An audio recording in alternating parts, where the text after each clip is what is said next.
All right, so we're going to slowly come back to a listening space. Wow, that was fast. Never mind, we're going to quickly come back to listening space. Thank you all. Welcome back. What a lovely first half. I'm really excited to introduce our two features of the evening. Our poetic opener, to start with, is Carol Halligan.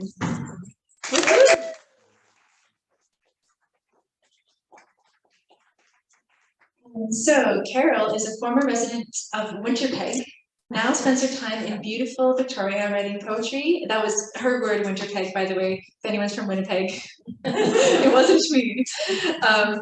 Writing poetry and doing stand-up comedy instead of shoveling snow, usually. So far, Carol has not published her poetry in a book or entered any contests. Her daughter calls her a master procrastinator. However, if anyone knows an artist who could draw a Roy Lichtenstein romance comic book cover, please get in touch. Please welcome Carol Halligan.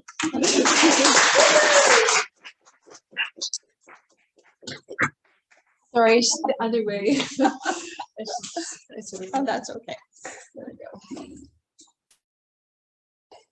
Just a good height for you. Thank you, Zoe.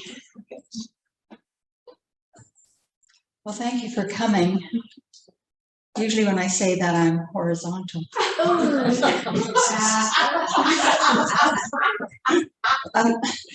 I'm sorry. I'm actually doing a comedy show tomorrow night, and that's my opener. I'm just rehearsing, that's all. So actually today is my mother's birthday, and we lost her back in 2008. But I think about her every day and I still miss her. So this is a tribute to my mother, and thank you for allowing me to share it with you. I miss my mother. I should have asked her how to make those curls that look like waves on a lemon meringue pie, or make rhubarb jam or sauerkraut. I should have asked her how to roast the perfect turkey and get grass stains out of your favorite white dress. I should have asked her how she learned to speak French and write poetry, a Norwegian immigrant living on a Manitoba farm with 9 siblings in the 1920s. I should remember more often how she could make you laugh when you felt like crying. I thought she would live forever, and I'd have so many rainy days to wash my hair under the downspout while she threw me the shampoo from the kitchen window.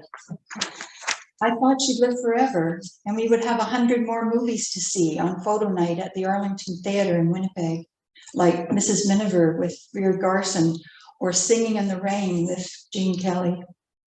She would hold my hand on the way home, even though she wasn't usually that affectionate. She was tough, and she expected her kids to be the same. I thought she'd live forever, and we could go to the lake again and skinny dip in the evening while my father put on the coffee and read. And in the lake, under the velvet shelter of darkness, we could finally say what we really thought and felt. In later years, when I went home in the summer to look after my dad and my mom and give my sister a break, I'd sleep in her bed and we'd lay silent because she was deaf now and she couldn't hear my questions. So I would trace messages on her hand and she'd try to guess what I was saying. Things like, who's your favorite kid? And I love you, Mom. If she couldn't guess, I'd rub her palm and start over. And we'd go until we were both too tired and fell asleep. I should have asked her how she could play the violin, the piano, and the harmonica by ear, and how she would learn to chord on the piano, and why she traded her piano for a TV in the 50s just because we complained that we were the only kids in the neighborhood without a TV. 30 years later, I told her she shouldn't have listened to us. I should have listened to her sing, "You Are My Sunshine," one more time, and tell us all one more Ollie and Sven joke. I should have asked her why she loved my father and why he loved her so madly. should have put my boots away and hung up my coat every time she asked me to. I miss my mother.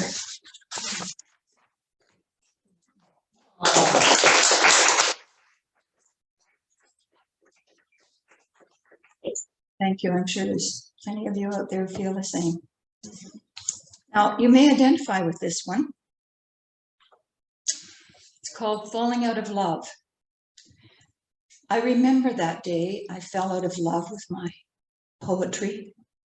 I was careening toward the abyss, all hope abandoned, with no events on the event horizon, just a black hole of limp inspiration and freakish aspiration.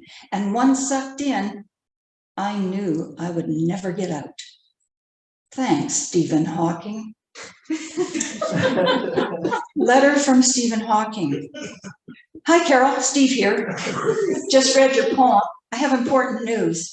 I figure there is light coming out of that black hole after all.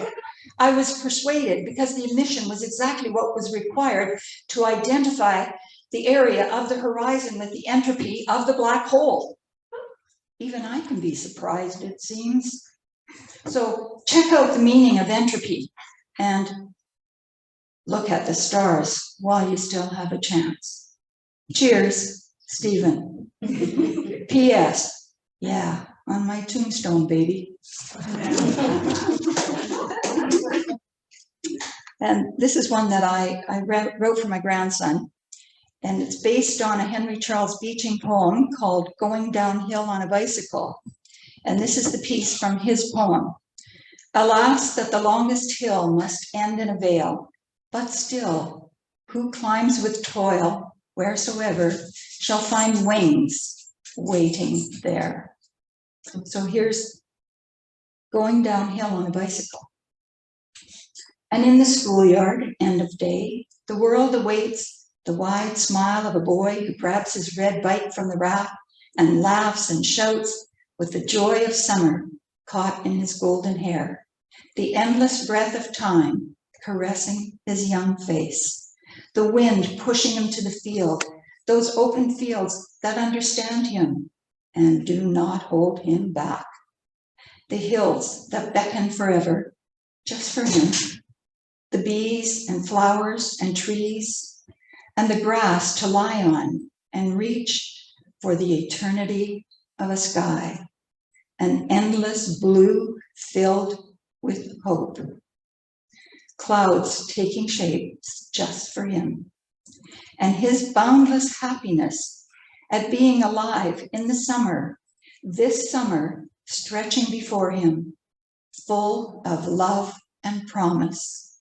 like he is.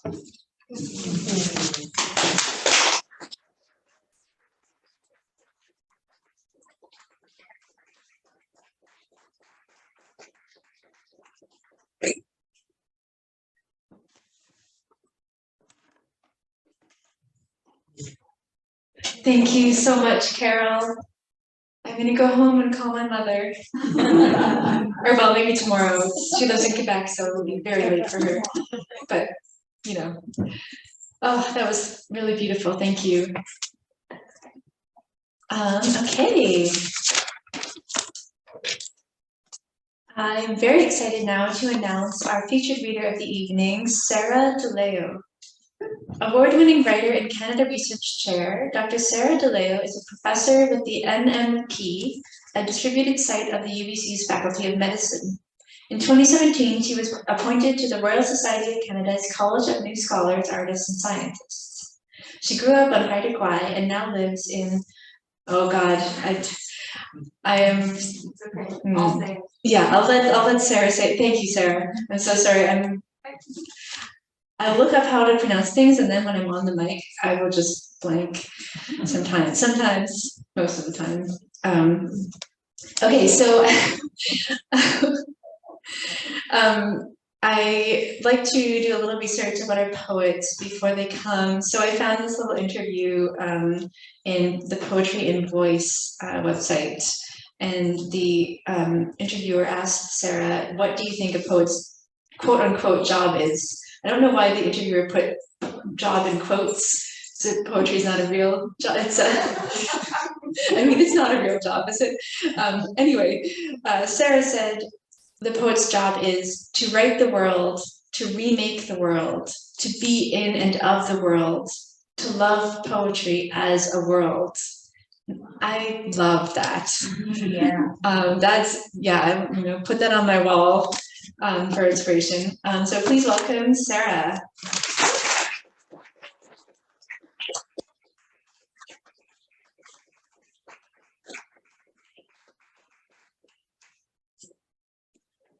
I think that's okay. There we go. Can folks hear me? Okay. This is, it's got a life of its own. Here we go. I'm not going to talk about things that are horizontal when they have lives. And they just go down and down. How hard to try to get started anyway. Hey, Carol, thank you very much for both a remarkably touching and an extraordinarily poetic opening. I really appreciate that. And thanks to each and every one of the folks who brought their poetry forward today with the open mic. That takes an incredible amount of courage. Boy, open mics were things I avoided like the plague. But thanks very much, and thanks very much for bringing Ukrainian voices into this space. Much appreciated. I'm joining you this evening from unceded and occupied for 9,000 years by Neolithic record, and I'm quoting a Dakelh elder from Lheidli T'enneh. I divide my time between Lheidli T'enneh and the Okanagan, in Prince George, and Syilx Territory in the Okanagan. And I always like to tell people, I'm probably screwing up the Syilx pronunciation, but somebody told me that Syilx is in part a derivative of the Insulchan language, which is spoken by the Okanagan people. So Insulchan and Syilx, and that's in Okanagan territory, from the Kootenays all the way up to the Vernon area, and Lheidli T'enneh, which is Dakelh territory in the Prince George area. So much thanks also for the acknowledgement of this land that we're standing on and gathering on tonight. Again, Carol, I just want to return briefly to comedy, because nobody ever thinks my writing is very funny. And it's true, it's not. It's pretty shitty bummer writing, actually. But I consider myself to be an incredibly humorous person. For instance, I've been thinking a lot about the Planet Earth poetry reading series that we're all gathered at this evening, because one of my New Year's resolutions was to try to consume less plastic. And so the internet machine read my mind and started targeted advertising to me, and has successfully, I have to say, sold me True Earth laundry detergent. Yeah, right? But every time I get one of those bloody True Earth texts, I'm like, oh gosh, somebody's texting me for reasons. And then I'm like, oh, I can do 32 loads of laundry without the plastic byproducts. So anyway, Zoe, thank you very much for not selling me plastic-free detergent. But for any of you who haven't yet been targeted advertised by True Earth, plastic containerless soap, it works like a hot damn, right? Yeah, right, yeah. Don't buy that shit in that giant plastic shit, and don't shop on Amazon, please. Amazon, yeah. Bunch of scumbags, Amazon, seriously. Anyway, also, just to show you that I'm a very humorous person, I had a lovely date this evening with one of the few people in the world that I've slept beside stinking, filthy, disgusting. We set out on a 100-kilometer hike together on Haida Gwaii, and thank you very much for walking with my feet that final 6 kilometers, just like struggling back. And I say this because I'm wearing the most disgusting sports bra that you could have ever imagined right now. Show us. So I'm not going to, but for those of you who know me at all, you will know that I'm somewhat obsessive compulsive. I'm one of those creatures who feels very uncomfortable when her panties don't match her bra. Oh, yeah. Right? Okay, how many of you are, I know not all of you wear panties or bras. The truth is I wasn't wearing panties all day today, which was the issue because I hadn't showered and all my flights were seriously friggin' delayed. And so then I arrived here and I got showered and tidied up, decided to put some underwear on, which is unusual for me. I rarely wear underwear. I think it's overrated, but when you're wearing tights, let me tell you folks, it's a time to wear underwear. So I got all gussied up, felt nice, went to look for my bra and I was like, really? And I'd gone for a really nice run on the Dallas Road. So the bra I'm wearing, Chelsea, you said it's a perfect. It is like 13 years old. It is held together by sweat and salt. It is so disgusting. And look at the way it peeks out in green here. Like that is very bad. I have not been out in about 2 years. I have not read poetry in public. You guys, all of my pent up COVID energy. You are receiving it full frontal, folks. And Carol, you opened up the stage with humor, so I'm just saying, you opened this Pandora's box. Yeah. Stood up and said, thanks for coming. Anyway, okay, so now that I've finished. I can hardly wait till I can say you're welcome. We should do a little something together after all of this. Anyway, hey, I am going to read some poetry. And most of what I write is actually not very funny because I do think poetry is a means for potentially changing the world. And I think that there are a lot of fairly significant things that require changing in this world, namely heteronormative extractive capitalism, coloniality, patriarchy. There's a series of things that really annoy me. And most of my writing is dedicated to trying to revoice those geographies.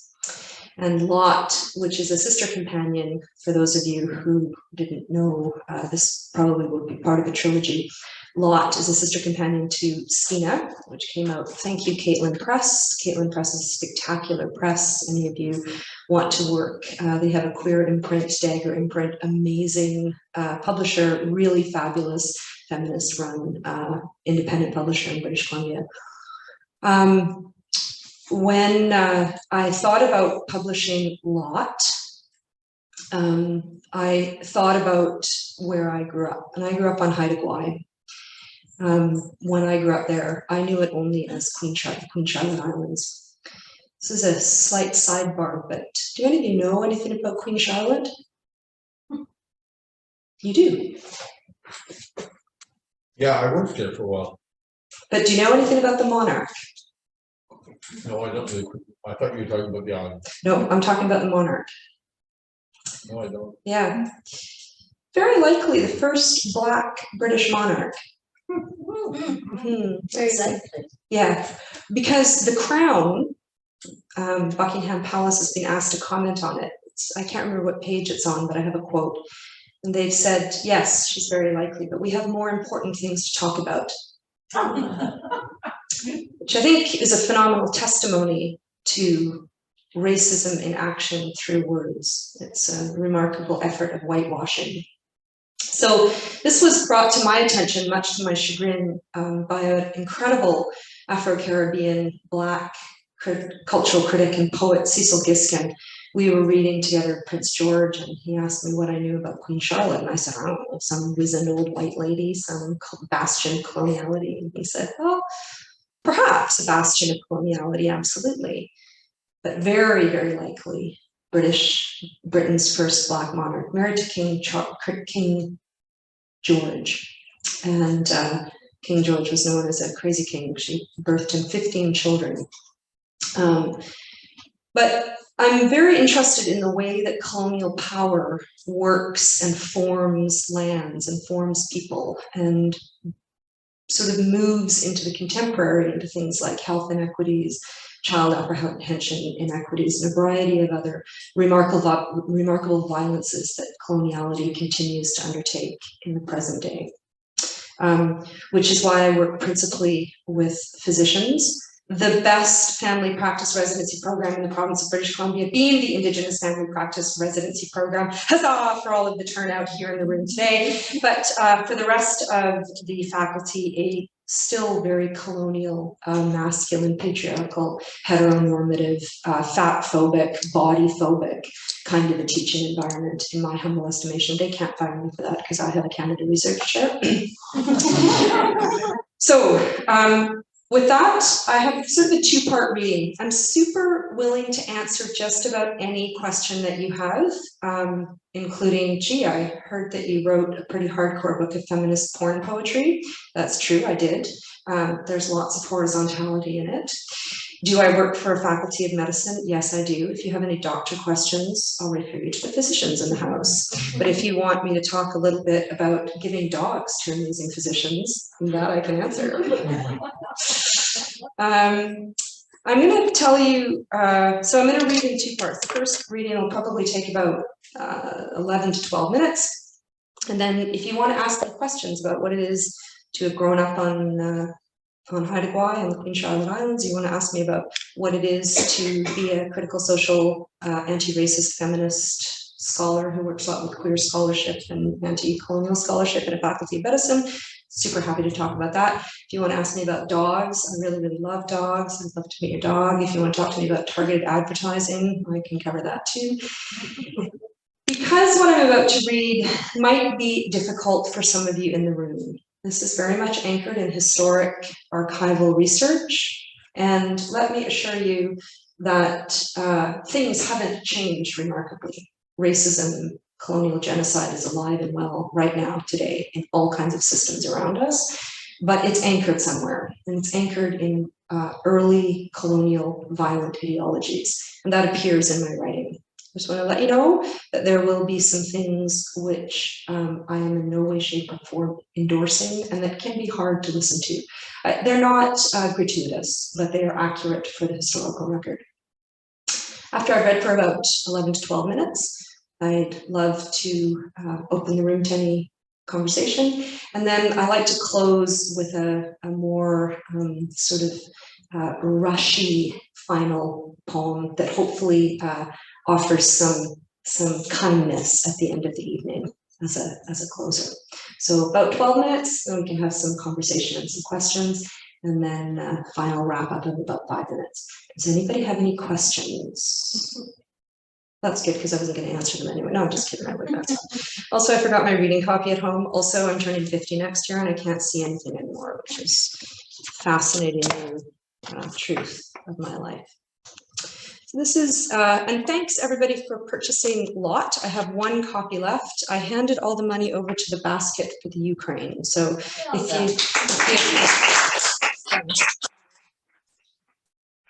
it seemed like a small gesture. It's all of your money, not mine.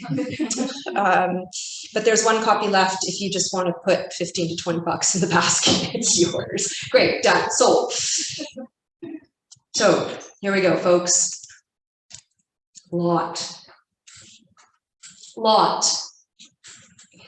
As in to cast, as in to draw, as in an act of divination, as in a curse or a spell, as in a game of chance, as in a portion, a share, as in a person's destiny, as in rare, as in royalty paid to mine owner, or as in forming part of a larger whole, as in person regarded as having a special quality, bad lot, as in plot of land, as in front of a house, as in small enclosure, as in sight of a film studio, as in a number, amount, as in very much with modifier A, as in allocate, appoint, as in Charlotte, diminutive of Charles,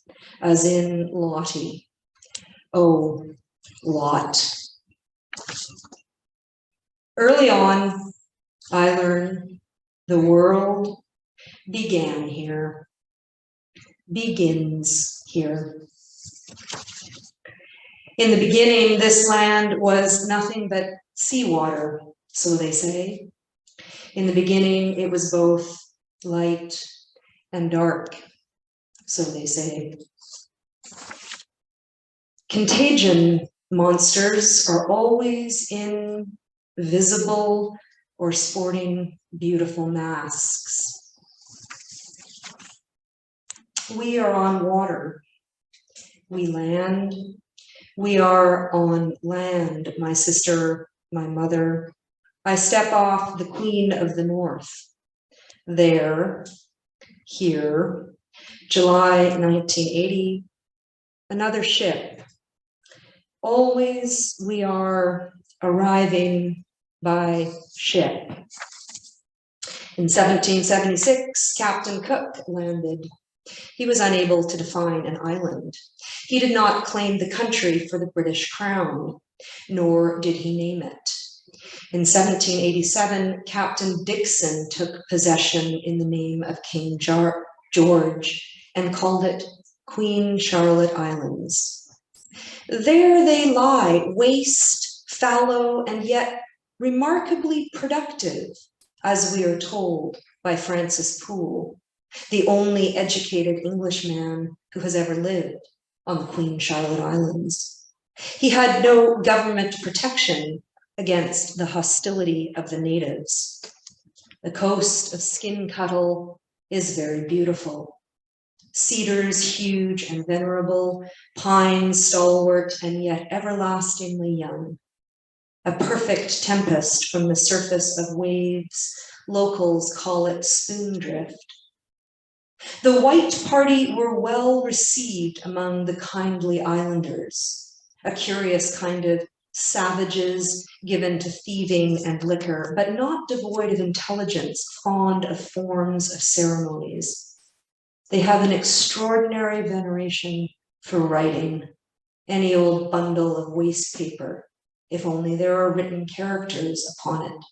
It is precious and sacred in their eyes. These savages, though, they live more in their canoes than on land.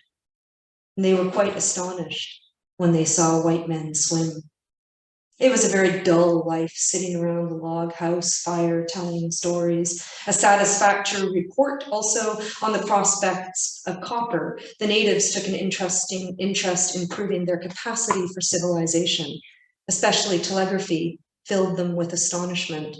They held up their hands. Powerful is the white man, wise and powerful.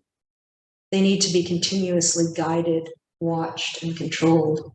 They generally evidenced an intelligence far in advance of illiterate white men in England. The heavens were lit up with streaming splendor. The sun began to sink to the westward, a curved line running the far east from north to south, fit barriers to mark out empire. The impressions made by Mr. Poole's narrative is altogether favorable. The natives are physically and intellectually and morally superior to others of the North Pacific tribes. They're quite exceptionally well disposed toward white men. They cook their food, they keep festivals, but the celebrations are certainly not orgies. The women are decidedly good looking. There are many names for land is only one. There are many names for water is only one. There are many names for light is only one. There are many names for raven is only one, for ocean is only one, for bear is only one, for moss is only one, for berry is only one, for salal is only one, for deer is only one, for salmon is only one, for river is only one. There are many names for stone is only one. There are many names for island is only one. There are many names for queen is only one. There are many names for song is only one. There are many names for home is only one.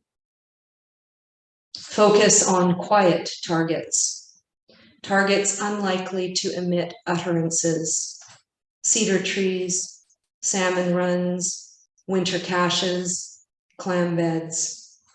Take down tenacious targets, targets standing in the way, language, art, land, kinship. Aim at soft targets, targets likely to fold quickly. Cells, children, stories, words, blankets, loved ones. By comparison, words are small. By comparison, words are very small. By comparison, words offer very little. By comparison, I have nothing to say. By comparison, words are very small. By comparison, not much can be said. By comparison, what is left to say? By comparison, words are small. By comparison, words offer very little. By comparison, there may be nothing left to say. By comparison, words are very small. Form a line from first word to last. Form a line from right to wrong. Form a line from start to end, from dark to light, from damp to dry. Form a line from one to none.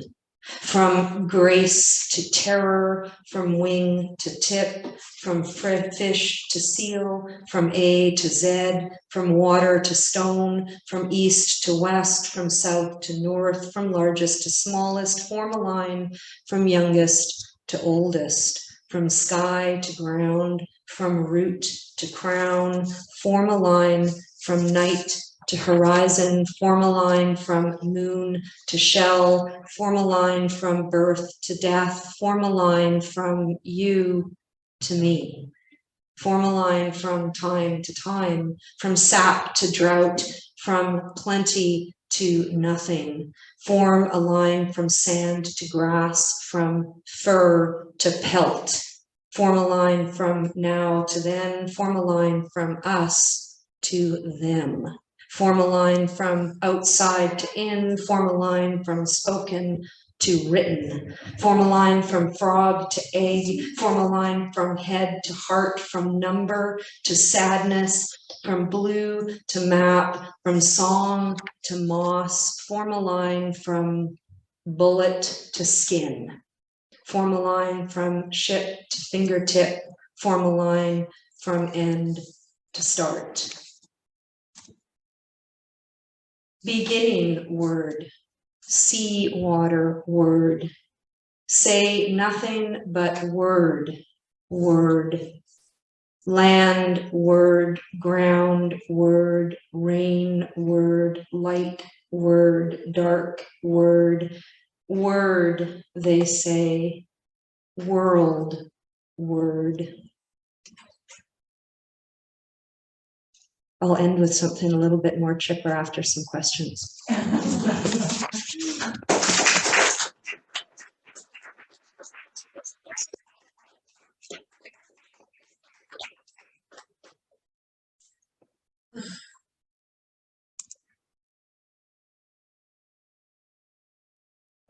Can I give you a compliment instead of a question? Compliments make me very uncomfortable, so I'll just let you know that. Too bad. I wanted you to know that I've read some of your work in the past, and hearing you read it tonight has made it come alive in such a beautiful way. Oh. So yeah, there's an energy that comes through with the spoken part of your work that I'm really, really enjoying. And I think that your use of repetition especially is such a strong tool that you use there. So I'm sorry, there's no real question, except I'm just celebrating my experience of you tonight. Well, thank you. Thanks. Thanks for also stunning oration of the word in front of people. I think you should take people up on the offer of being an opening poet. I think you would do whatever poet who comes here as a regular reader to an incredible amount of justice. I actually take very seriously poetry as an oral tradition. And I find it no end of humorous that many white settler, Euro, patriarchal, mostly heteronormative dudes came over and denigrated orality, given that poetry is in fact an oral tradition. It's meant in many ways to be ingested into our bodies through breath, through repetition, through song work, through a variety of other tools that, and I know language poets, and I know, conceptual poets, and I know lots of incredible experimental poets who are not so interested in the oral possibility of poetry.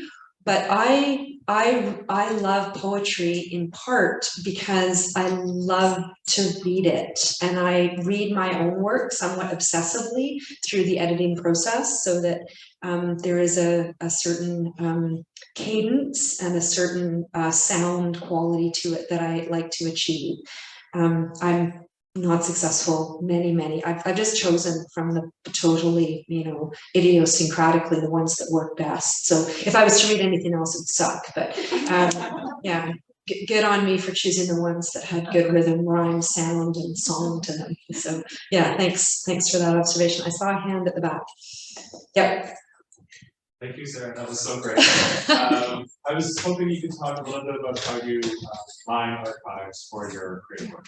Yeah, that's a great question. Thanks. And I just so for those of you who don't know, in addition to trying to make mostly heteronormative white dude docs nicer to those of us who don't embody that particular reality, I'm a historical geographer by training. My PhD is actually in cultural historical geography, and I'm an essayist as well as an academic writer.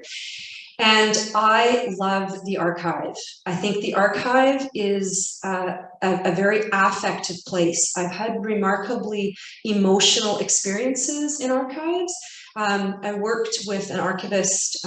She was this fascinatingly closeted woman here in Victoria. She lived on McClure Street, where I happened to also live during my undergraduate degree. And I remember going into her archives, and somebody had gifted her a cedar carved book to put some of her journals in. So I was going through all of these boxes of like handwritten letters, and my hands just kind of came on this cedar, and I could smell it. I could literally smell the West Coast over in the archives in Vancouver. And I wrote a paper about that particular experience of engaging with feeling in the archive. I don't think archives should be approached as these distant, all objective truths. I think that they were ideological formations of victors and people who kept spoils of history.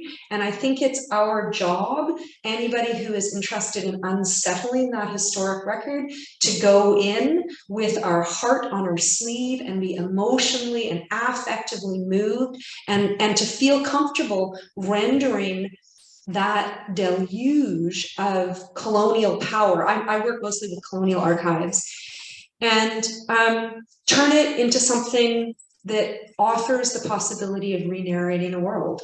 I think, so I worked with the McKenna McBride reports, with the Pool archives, with the Dawson archives, and with a variety of other archives for this book. The whole list of them is in footnotes in the back of the book. And I wasn't particularly concerned with sort of a reverent, sort of truthful rendering. I am concerned with those sorts of things when I write academic papers, but I think in my poetic work and in my essay work, I'm really interested in trying to unsettle those archives and to mine them for the kind of, in this case, the kind of grotesque racism that I think underpins so much of contemporary logics about British Columbia, for instance. And I think if we set it to sound and to music, it gains a certain kind of potential.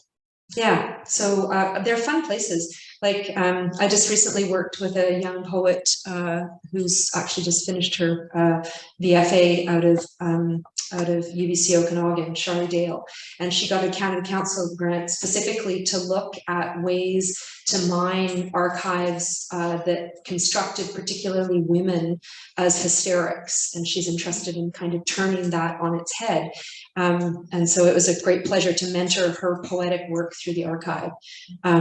Yeah, mostly also I can't think on my own, so I need a box of like shit that prompts me to think things. So it's a great, it's a great inspiration. Yeah, thanks. That's a great question. Do you work with archives? Yeah, but as a curator. Okay, all right, yeah. Well, I think curators are in fascinating positions in the 21st century in terms of the demands for new kinds of archival work, in terms of what the archives hold, in terms of what belongs to who. Yeah, that's a good job you got there. Good luck on it. Any other questions before I'll maybe wrap up with a 5-minute reading? We can have some more questions after the 5-minute reading, but hopefully it will take away the bad taste of our friends who are yeah, go ahead. Sure, I have a question. Maybe give us some idea of what it might have been like to be raised up as a child. Yeah, thanks. Well, I'll tell you something. People have come up to me and hugged me because they went for a kayaking trip on Haida Gwaii for 2 weeks, sometime in mid-July to early August, and it was their spiritual home, and they feel deeply connected to me because I grew up there.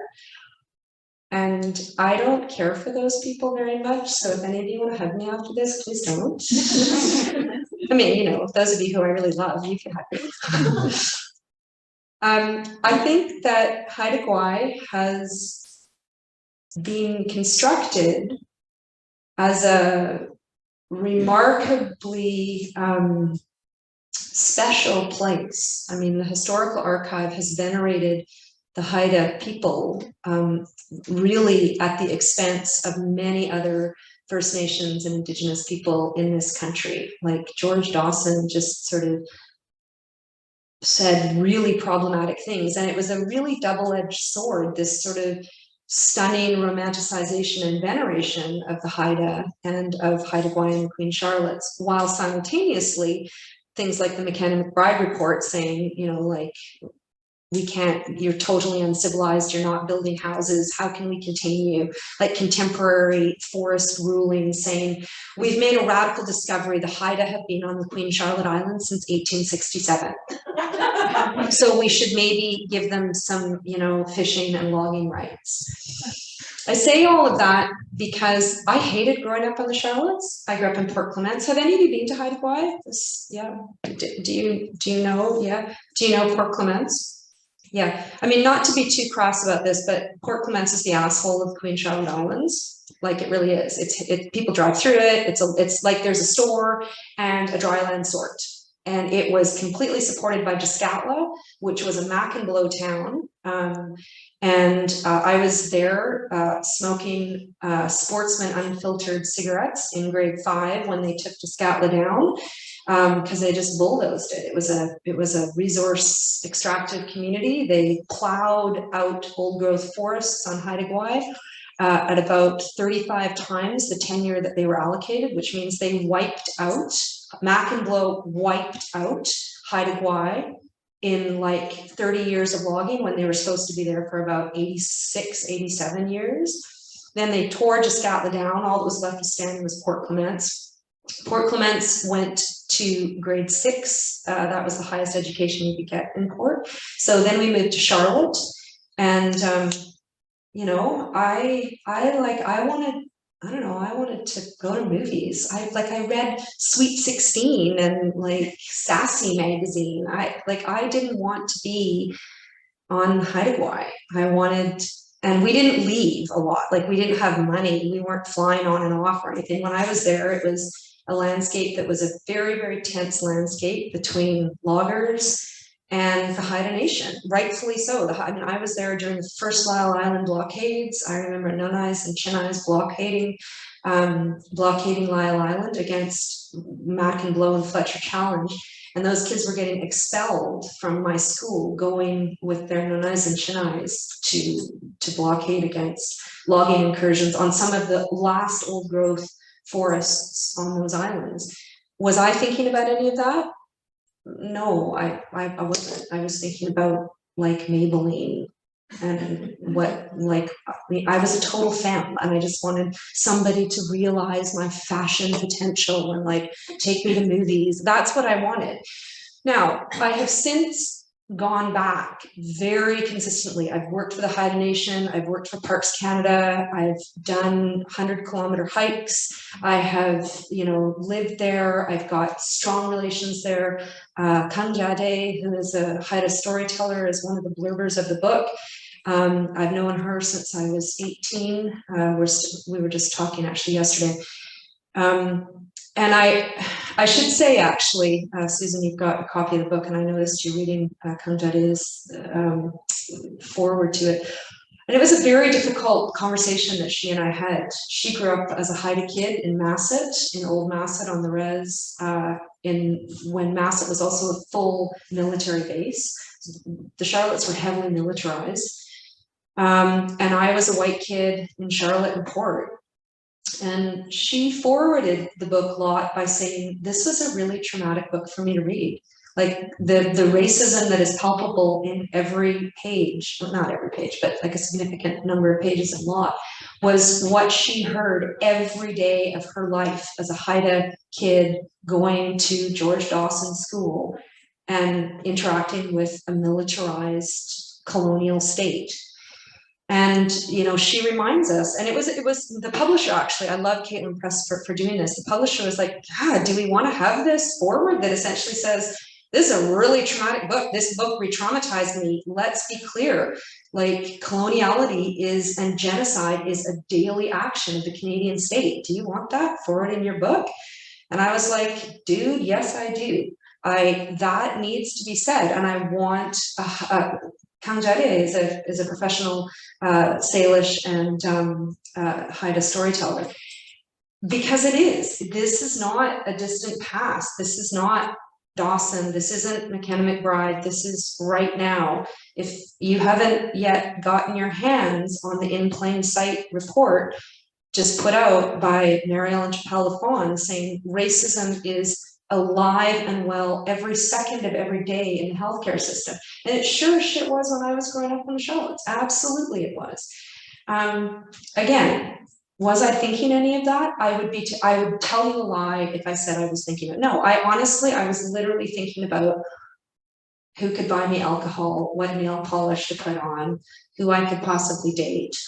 You know, and my desire. I remember touching a Porsche on the ferry once. I was like, oh, it's a lovely car. I have a secret fetish for fast cars because there was no one of those on the Charlotte. So yeah, it was a complicated place to grow up. But a lot of the lens that I look back on growing up on Haida Gwaii through is a lens of an adult that's very interested in the way geographies are formed ideologically and the way racism literally seeps into ground and forms particular understandings of people and places.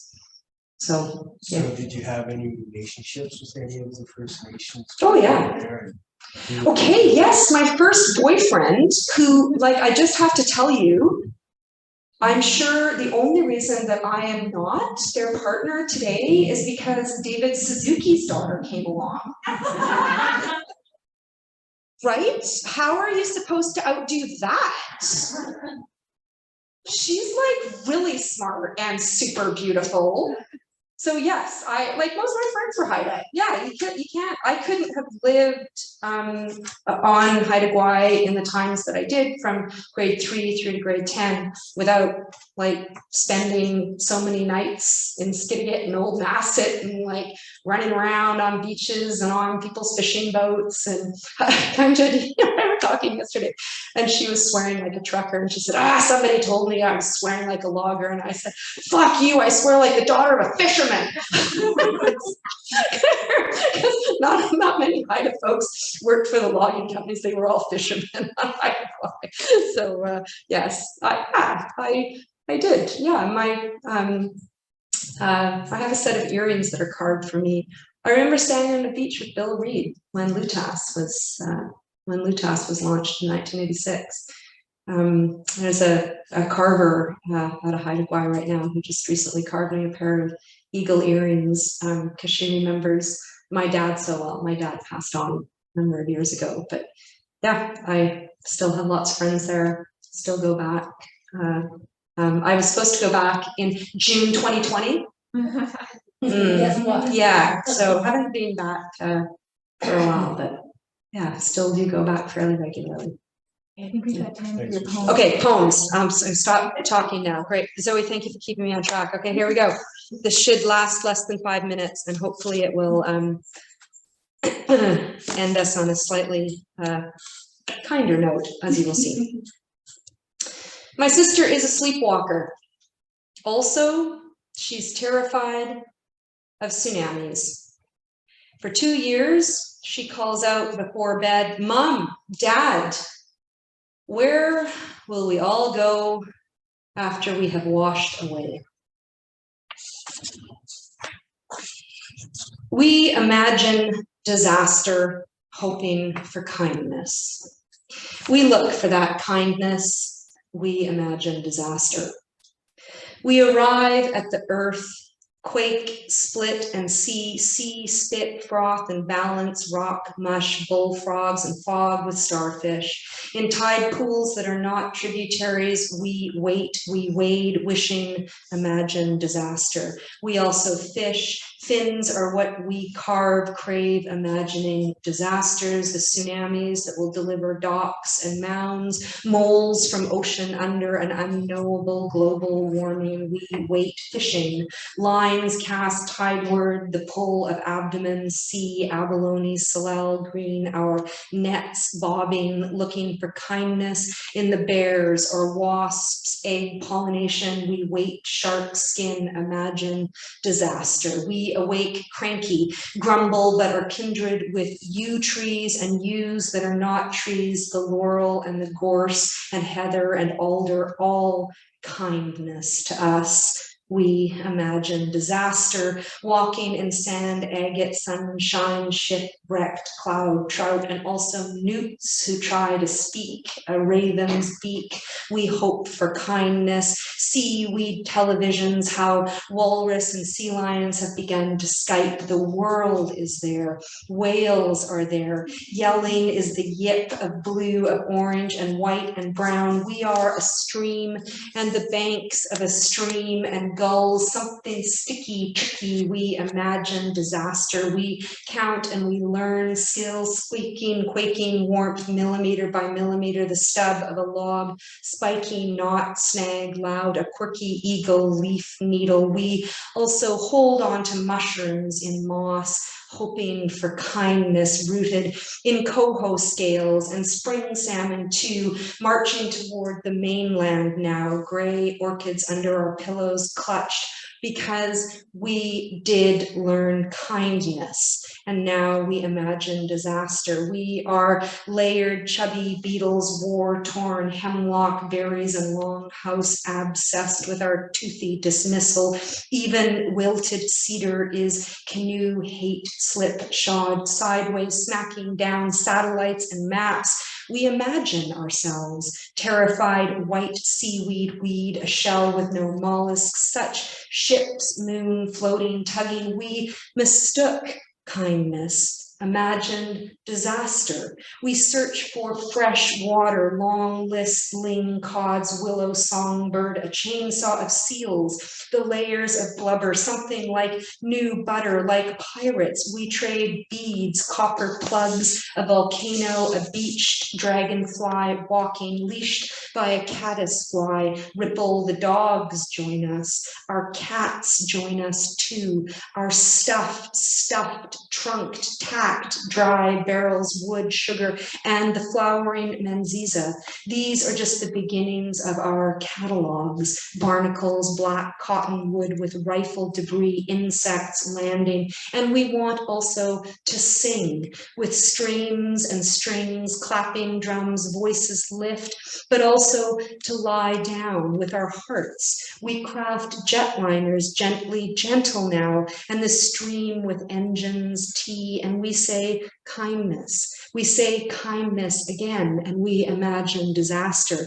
We knowingly loved, hoping for kindness on Twitter or after the Holocaust, with eyes fixed on pine orb, jobs of crab oil, highway trail, automobiles to the stars, combustion halibut, a Dolly Vartan electroshocker sampling on open fire pits, bridges. We bring tents, the stench of tuberculosis or a plague, but holding the eye, the ovoid eye of beaver and mouse and orca, something above our feet.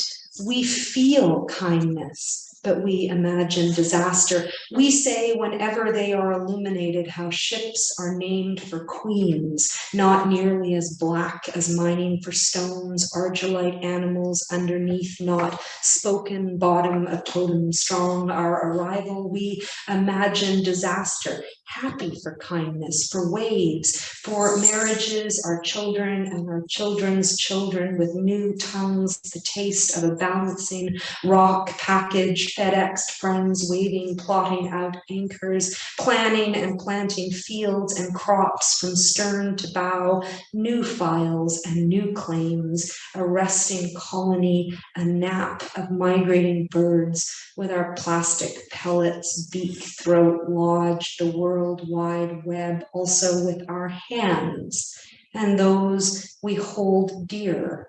We imagine disaster, hoping for kindness. We imagine disaster, but we hope always for kindness. Thank you.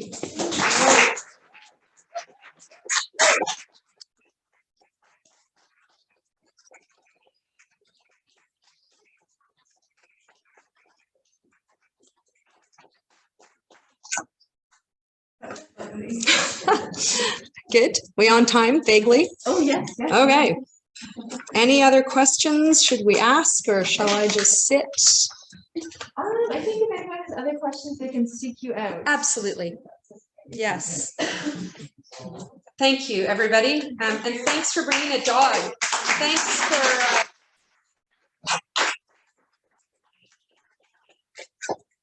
putting up with my humor about my disgusting sports bra. And here is your book. Shove some money in the basket. I might actually have to steal that from you, Nancy. I realized I still have to buy Carol's as the opener. I'm sorry. Okay, I'll let you guys fight over that. Kindness, disaster, all of that. Thanks, folks. Have a good night.